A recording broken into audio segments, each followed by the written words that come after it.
At 9:15 a.m. on Monday, 3,400 international ocean containers ground to a total standstill at Long Beach Harbor.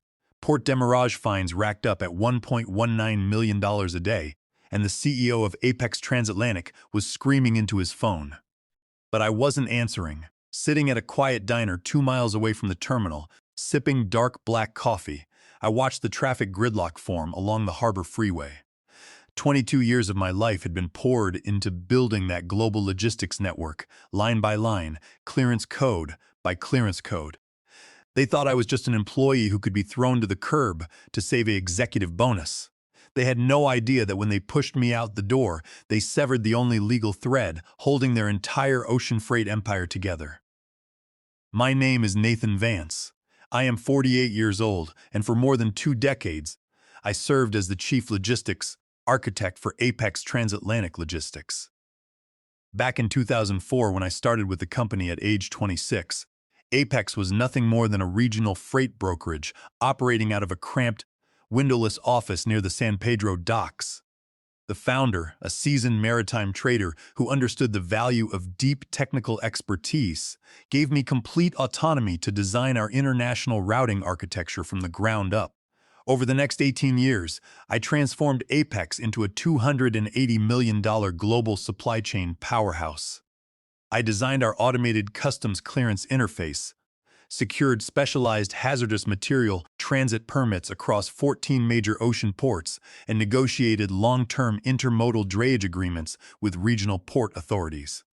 But my crowning achievement was a proprietary piece of software I built independently in 2012 called the Vance Maritime Electronic Data Interchange, or Vance EDI. The Vance EDI was a custom-coded middleware platform that bridged the gap between ocean carrier manifest databases, United States Customs and Border Protection automated commercial environment systems, and port terminal container tracking grids. Without Vance EDI, every single container entering or leaving a port required manual tariff classification, individual hazmat inspection sign-offs, and physical bill of lading verification. A process that would slow container turnaround from 4 minutes down to 3 hours per chassis. Because I had developed the software entirely on my own time using my private server infrastructure, I retained sole ownership of the source code and patents. Through my personal entity, Vance Maritime Software LLC. When Apex expanded globally, I granted the company an exclusive, non-transferable enterprise usage license for a nominal fee of $1 per year. Clause 14B of that software licensing agreement explicitly stated that the license was tied directly to my personal employment status at Apex Transatlantic.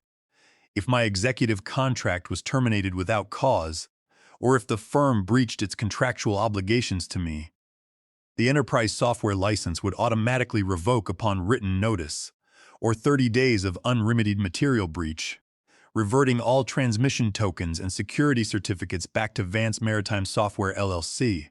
For years, that arrangement worked seamlessly. The original founder recognized that my software saved the firm over $12 million annually in manual processing overhead and compliance fines. In return, I was compensated fairly with a senior vice president title, a competitive base salary, and a standard executive's severance clause, Clause 8B, which guaranteed a double multiplier 18-month buyout plus 2.5% equity vesting payout if I was ever let go without cause, totaling roughly $4.25 million. Everything began to unravel in early 2022 when the founding owner retired and sold his controlling stake to a private equity consortium. The board appointed Victor Thorne as the new chief executive officer. Victor was a 54-year-old corporate cost-cutter who had spent his career flipping mid-tier manufacturing firms by slashing R&D, gutting senior staff, and inflating short-term EBITDA numbers before jumping ship. Victor knew nothing about international maritime law, port terminal operations, or customs compliance. To him, logistics was just boxes moving on trucks, and senior engineers were nothing more than expensive line items on a balance sheet. By mid-2025, Victor brought in his 31-year-old nephew, Mason Thorne, as the vice president of global freight operations. Mason was the epitome of unearned corporate privilege. Fresh out of a business program with zero operational experience, Mason walked into our Long Beach headquarters, acting as if he owned the Pacific Ocean. He wore $3,000 tailored suits, spoke in insufferable corporate buzzwords, and spent his first month attempting to lecture 30-year dock master veterans on how to load container ships. Mason immediately identified my department as his primary target for cost-cutting. He looked at my annual compensation package and my team of 5 senior logistics compliance engineers and decided we were bloated overhead. He couldn't comprehend why Apex was paying for high-end customs compliance software, dedicated bonded warehouse licenses, and premium port terminal surety bonds. "Nathan, you're living in the past," Mason told me during a Monday morning operational review in late October 2025, leaning back in his leather chair with an arrogant smirk. "We're paying you senior executive money to manage computer files. I can outsource our entire EDI routing and customs clearance workflow to a third-party vendor in South America for 10 cents on the dollar. You old school guys think you're indispensable, but in modern supply chain management, everyone is replaceable." I looked at the 31-year-old executive across the polished mahogany table, keeping my voice completely calm. "Mason, our EDI infrastructure isn't just data entry. It holds our direct API tokens with Federal Maritime Commission databases and automated port terminal gates. If you cut those licenses or alter those compliance protocols, containers won't clear customs. They will sit on the docks, and port demurrage penalties accumulate at $350 per container per day. You will paralyze our entire West Coast corridor." Mason chuckled condescendingly, waving his hand dismissively. "Save the scare tactics for someone who doesn't understand numbers, Nathan. My uncle brought me here to maximize profit margins, not to get intimidated by legacy employees hiding behind technical jargon. Effective next month, we're restructuring your department." I knew then that the storm wasn't just coming. It had already arrived. But Mason and his uncle Victor had no idea that the ground they were standing on was built entirely on a foundation I owned. The breaking point arrived 4 weeks later, on a rainy Friday afternoon in mid-November 2025. It was 4:30 p.m., right before a major 3-day holiday weekend. The global shipping lanes were already strained with peak holiday inventory, and our Long Beach logistics hub was operating at 95% capacity. I was sitting at my desk, reviewing container manifest logs, when Mason Thorne barged into my office without knocking. His face was flushed, and he slammed a stack of printouts onto my desk. "Nathan, we have a crisis at berths 206 and 208, Mason barked, his voice carrying down the executive hallway. "An ocean carrier carrying 420 containers of industrial chemical solvents just docked. Customs and Border Protection flagged 80 of those units for mandatory physical hazmat inspection under 49 CFR Section 171. 2. Because the overseas shipper filed incomplete safety data sheets, the port inspector refuses to release the manifests until every container is unsealed and cleared. I pulled up the digital bill of lading on my monitor and scanned the cargo codes. The inspector is right, Mason. Class 3 flammable liquids and Class 8 corrosive substances require certified physical verification if the import manifest lacks origin safety documentation. If we attempt to bypass inspection or move those containers into general intermodal transit without federal clearance, Apex faces federal criminal liability and immediate revocation of our customs bonded carrier status." "I don't care about bureaucratic technicalities," Mason yelled, slamming his hand on my desk. "The ocean liner is charging us $45,000 an hour in berth detention fees while those ships sit idle. If those containers stay on the dock over the 3-day weekend, we're looking at $450,000 in demurrage penalties.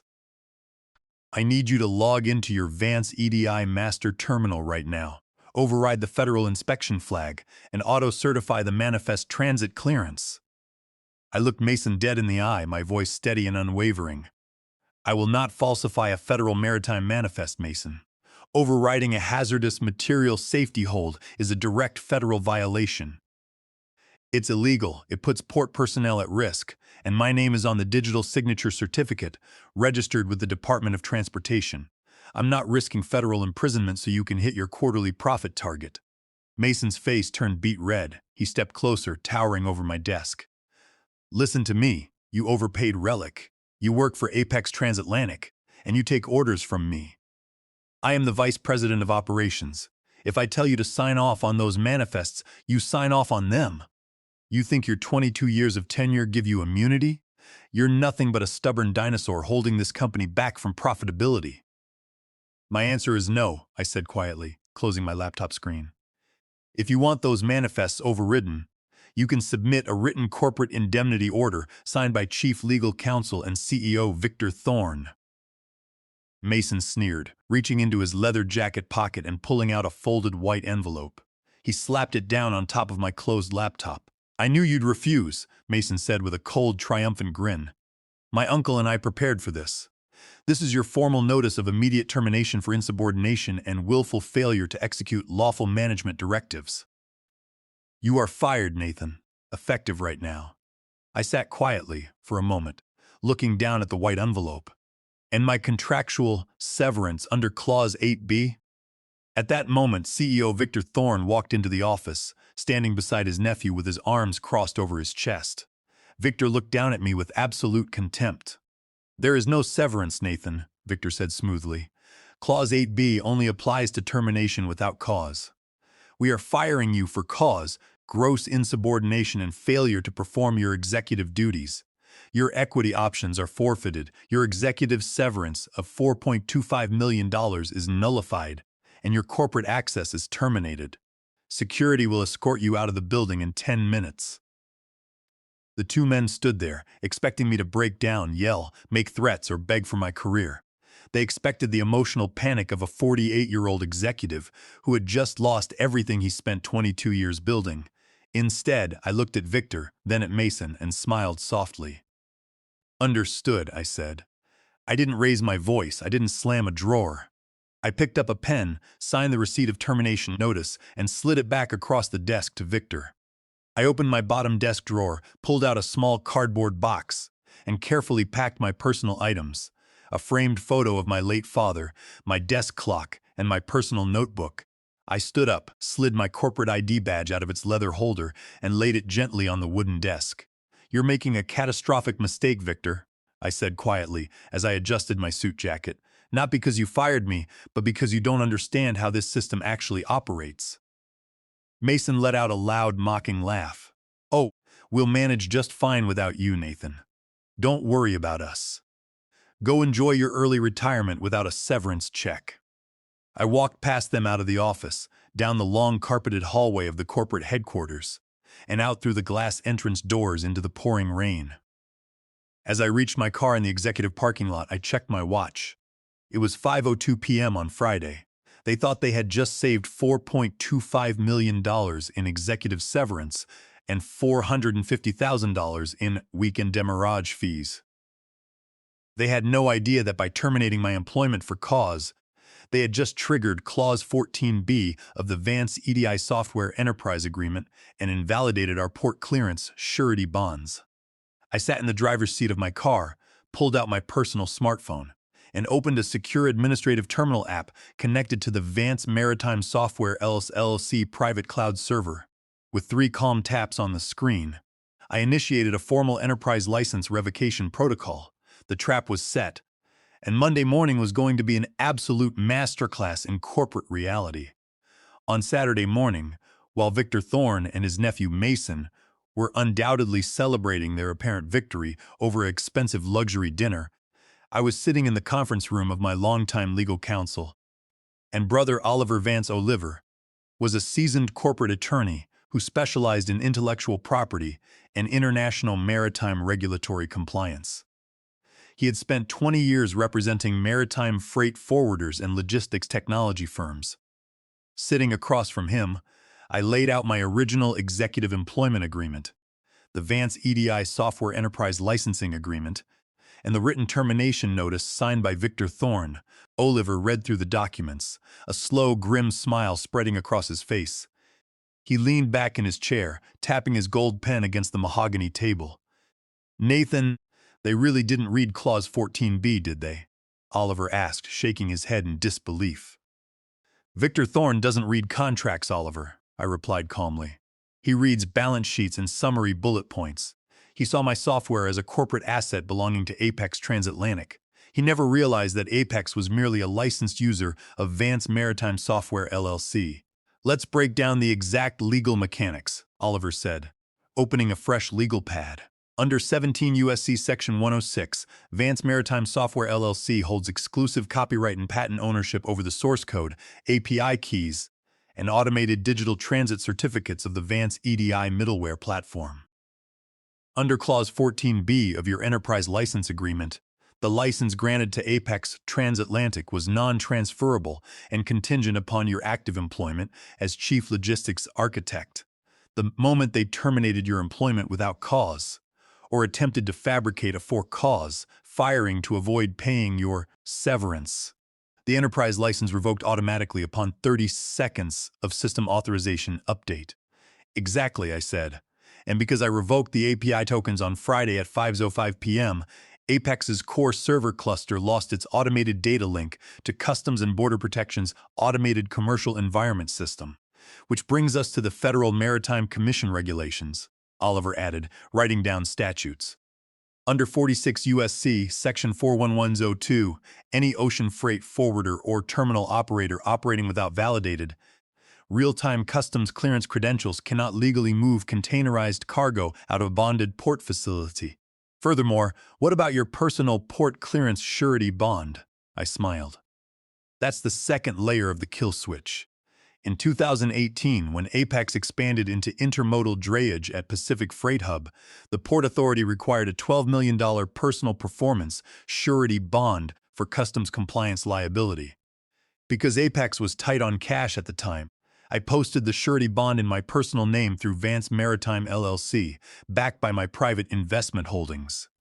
On Friday evening at 5:30 p.m., I sent formal notice to the port terminal director, Howard Briggs, informing him that my personal surety bond was withdrawn effective immediately due to my separation from Apex Transatlantic. Oliver let out a low whistle. Howard Briggs is the regional port director for the entire West Coast intermodal corridor. When Howard receives a surety withdrawal notice, he has a legal obligation under federal maritime law to lock down every single gate terminal associated with Apex's carrier account. Howard is a stickler for federal rules, I noted. He knows that moving unbonded containers through a deepwater port carries a fine of $25,000 per vessel violation, plus personal regulatory liability for port management. He won't let a single Apex truck cross the port perimeter. So, what is our legal roadmap? Oliver asked, turning to his whiteboard. We execute a two-phase strategy, I explained. Phase 1 is absolute silence over the weekend. We let Victor and Mason believe they are in total control.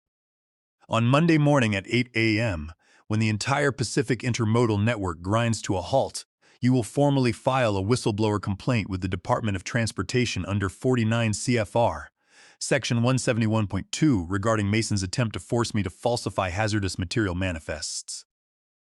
And Phase 2? Oliver inquired. Phase 2 is the financial vice, I said. You will serve Victor Thorne and the board of directors of Apex Transatlantic with a formal legal demand package. Demand number 1, immediate payment of my double multiplier 18-month executive severance under Clause 8b plus equity buyout, totaling $4.25 million. Demand number 2, a formal, permanent corporate buyout of Vance Maritime Software LLC source code and global operating rights for $18.5 million in cash. If they refuse, the software license remains permanently revoked, their port surety bond remains canceled, and their entire $300 million supply chain collapses within 72 hours. Oliver nodded approvingly. It's airtight, Nathan. They tried to steal $4.25 million from you by fabricating a bogus firing, and now their arrogance is going to cost them over $22 million just to get their ships moving again. Later, that afternoon, I called Howard Briggs directly. Howard had been a close professional colleague for 15 years. When I explained the situation to him, he was furious, not at me, but at the sheer incompetence of Apex's new management. Nathan, those corporate suit wearers think they can walk into our ports and treat federal regulations like suggestions, Howard said over the phone, his booming voice full of indignation. I received your official surety withdrawal notice this morning. By federal mandate, I have already flagged Apex Transatlantic's terminal routing account. As of 6:09 a.m. Monday morning, every automated crane, container straddle carrier, and gate arm at berths 204 through 210 will reject Apex's container tokens. Nothing moves in and nothing moves out. Thank you, Howard, I said. Make sure they understand it's a hard automated lockout. Oh, they'll understand, Howard laughed grimly. When 3,400 containers start piling up on my dock at $350 a day in demurrage fees, Apex's accounting department will hear the alarm bells ringing all the way from Long Beach to their headquarters. I hung up the phone and spent the rest of the weekend relaxing at home. For the first time in 22 years, I didn't have to monitor shipping manifests, respond to midnight port emergency calls, or troubleshoot customs transmission delays. While Victor Thornton and Mason were enjoying their weekend, confident in their petty victory, the clock was ticking down to Monday morning, and the digital guillotine was positioned directly over their heads. At 6 a.m. on Monday morning, the automated gates at Pacific Freight Hub swung open for morning operations. Hundreds of semi-trucks, intermodal drayage haulers, and freight dispatchers lined up along the harbor freeway, ready to haul high-value retail merchandise, electronics, and industrial components across North America. Then the system hit the brick wall.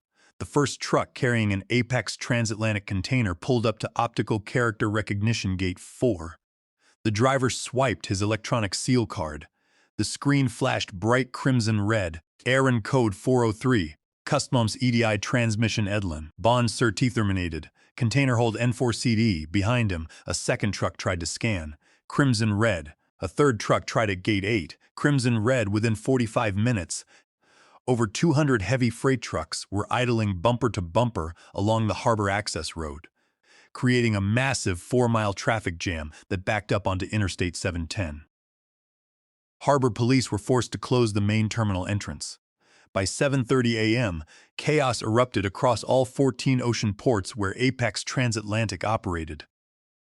At the port of Savannah, 800 containers were flagged by automated port cranes and moved to locked quarantine yards.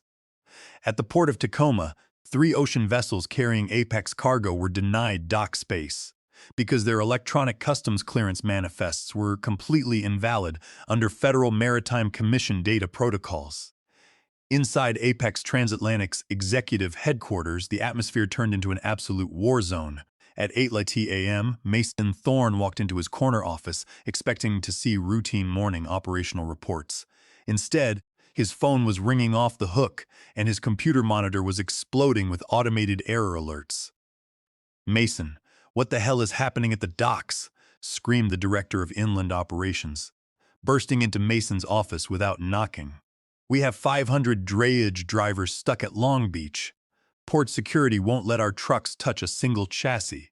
They're saying our EDI clearance tokens are dead and our port security bond has been canceled." Mason went pale. He jumped onto his computer, opened the company's internal logistics portal, and tried to manually bypass the terminal clearance holds. The system immediately returned a hard kernel error. Access denied. License key revoked by Vance Maritime LLC. Contact Foth, proprietor for reversion. "What is Vance Maritime Software LLC?" Mason shouted, his hands trembling as he typed furiously on his keyboard. "Why is a third-party software company blocking our port access? That's Nathan Vance's private entity, you idiot." The IT infrastructure manager yelled from the doorway. "Nathan owns the software source code. The enterprise agreement was tied directly to his employment contract. When you fired him on Friday and revoked his severance, his cloud server automatically terminated our enterprise access license." Mason felt a cold wave of sweat break out across his neck. He grabbed his phone and ran down the hall to CEO Victor Thorne's office. Victor was already surrounded by 5 frantic executive vice presidents. His phone was buzzing continuously, 103 missed calls in less than 2 hours. "Victor, we have a catastrophic situation," Mason stuttered, his voice shaking. "Nathan Vance locked us out of the customs system. Our trucks are blocked, our ships can't unload, and the Port Authority is turning our drivers away." Before Victor could even process the words, his secretary burst into the room, her face pale. Mr. Thorne, we have emergency calls on lines 1, 2, and 3, she panicked. The senior VP of Global Supply Chain for our largest retail client is on line 1. He says if their 2,000 containers of holiday inventory aren't moving by noon, they are terminating their $85 million annual contract and suing us for breach of contract. Line 2 is Maersk, line charging us $14 million in ocean vessel detention fines. And line 3 is the chairman of our board of directors demanding an immediate emergency board meeting. Victor's hands trembled as he picked up his phone. He looked at Mason with sheer terror in his eyes. The corporate tough guy persona he had maintained for 3 years crumbled into complete dust in a matter of minutes. At 9 a.m., my personal smartphone began to ring.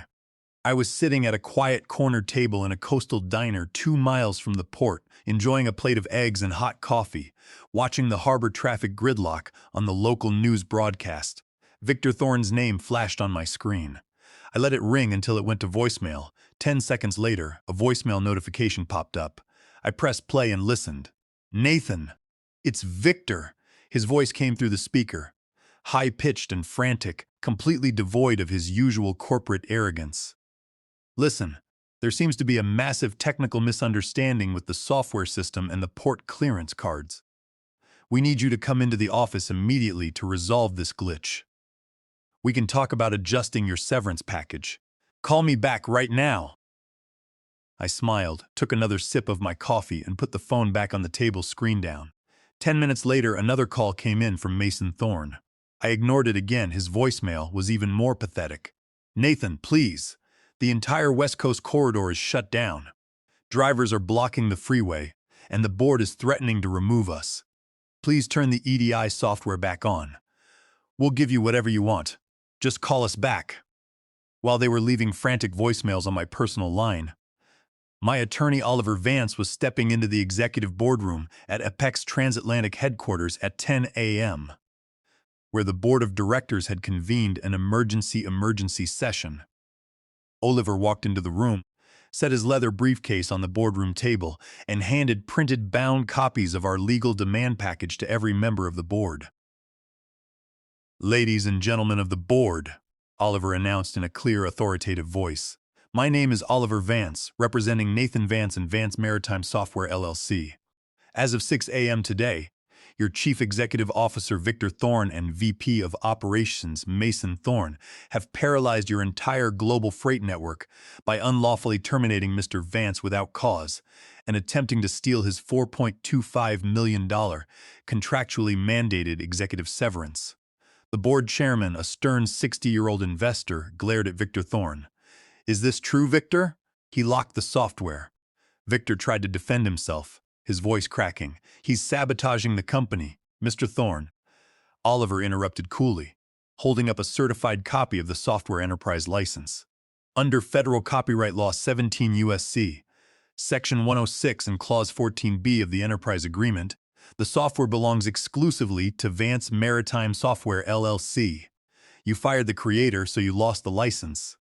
Furthermore, Mr. Vance's personal $12 million port surety bond was withdrawn due to your unlawful termination.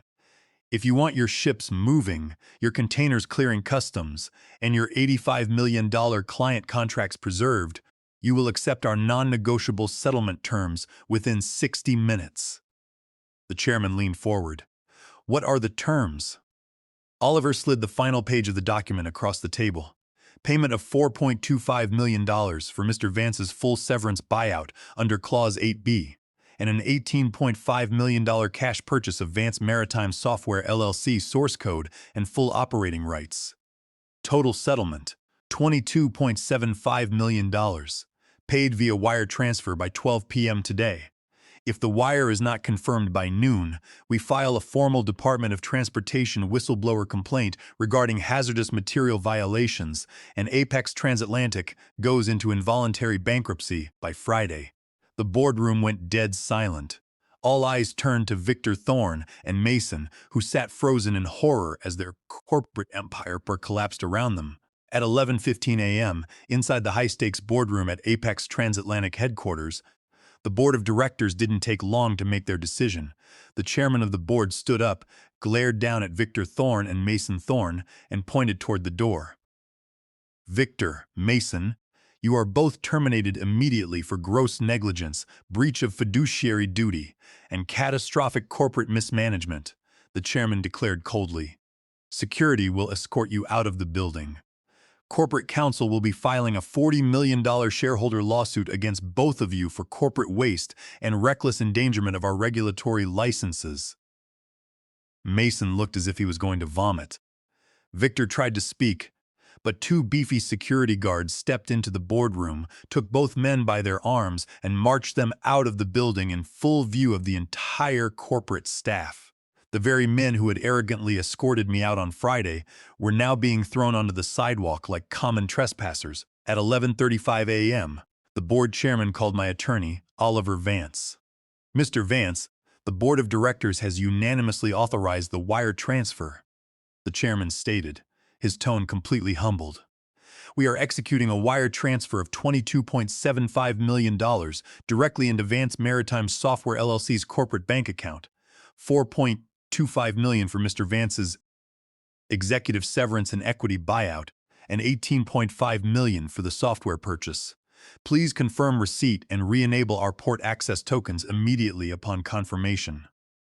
At 11:52 a.m., sitting at the diner, my smartphone chimed with a high-priority bank alert notification. I opened my mobile banking application. The screen displayed a confirmed incoming federal wire transfer. Plus $22,750. Account balance, $22,750,000, fully cleared and liquid. I called Oliver on speakerphone.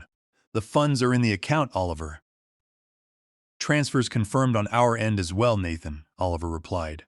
You can open the gates. I opened my laptop, logged into the master administrative console of Vance Maritime Software LLC, and executed the asset transfer protocol. I regenerated the API security keys, assigned permanent enterprise operating tokens to Apex Transatlantic's updated server domain, and sent an automated verification signal to Customs and Border Protection. Simultaneously, I called Port Authority Terminal Director Howard Briggs. Howard, it's Nathan, I said. The software license is restored and the new enterprise bond is active. You can clear berths 204 through 210. Copy that, Nathan, Howard responded with a chuckle. Opening the gates right now. At 12 p.m. sharp, the heavy steel gate arms at Pacific Freight Hub lifted. The crimson-red error screens flashed green. Manifa cleared. Transit off Corn. The long line of 400 freight trucks began rolling through the port gates. Automated container gantry cranes swung back into action, lifting thousands of shipping containers from ocean vessels onto waiting rail cars. Within 2 hours, the gridlock along the harbor freeway cleared, and the flow of international trade resumed its steady rhythm. In the weeks that followed, the fallout from Victor and Mason's arrogant blunder reverberated throughout the maritime shipping industry. Victor Thorne and Mason Thorne were completely ruined. The board stripped them of all stock options, severance benefits, and corporate perks. Apex Transatlantic filed a massive civil suit against both of them to recover the $22.75 million spent on the settlement, along with $5 million in port demurrage fees. To make matters worse, the Federal Maritime Commission and the Department of Transportation launched a joint federal investigation into Mason's attempts to force illegal hazardous material manifest entries.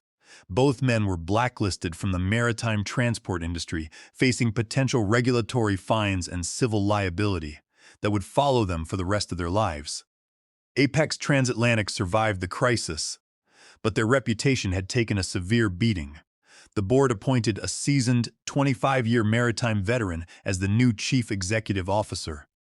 Someone who actually understood the critical value of compliance, technical infrastructure, and veteran operational talent. As for me, I officially retired from corporate employment at age 48. With $22.75 million in liquid capital, I established my own strategic advisory firm, Vance Global Supply Architecture LLC. I converted a spacious, light-filled office building overlooking the ocean into my primary headquarters. Today, I serve as a high-level senior strategic advisor to international port authorities, ocean carrier consortiums, and global logistics tech companies. I charge a premium retainer fee to audit supply chain compliance protocols, design fail-safe automated customs integration frameworks, and protect logistic infrastructure from incompetent corporate executive meddling.